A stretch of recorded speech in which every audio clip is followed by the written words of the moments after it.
ভাঙচুর, আগুন দেওয়ার মতো কর্মকাণ্ড শক্ত হাতে দমনের ঘোষণা সরকারের। ব্যবস্থা নেওয়া হবে অস্থিতিশীল করার চেষ্টাকারীদের।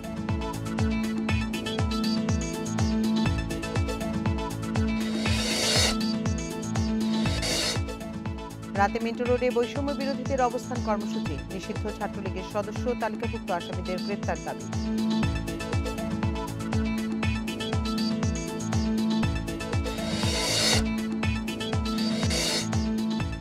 কিশোরগঞ্জের সাবেক রাষ্ট্রপতি হামিদের বাসা পোড়ালো বিক্ষুব্ধরা। সারা দেশে আওয়ামী নেতাদের বাড়ি ভাঙচুর।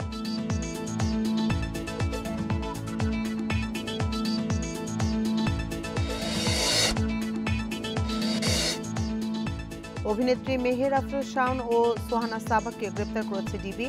রাষ্ট্র নিয়ে ষড়যন্ত্রের অভিযোগ।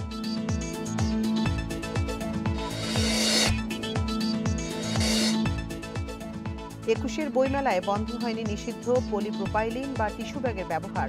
মানা হচ্ছে না নিষেধাজ্ঞা।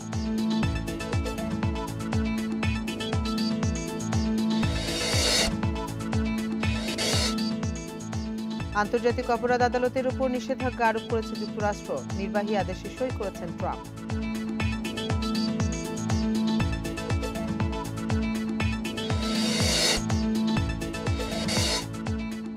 বিপিএল ফাইনালে আজ মুখোমুখি বরিশাল চিটাগং। তামিমদের দ্বিতীয়, মিঠুনদের প্রথম শিরোপা জয়ের মিশন।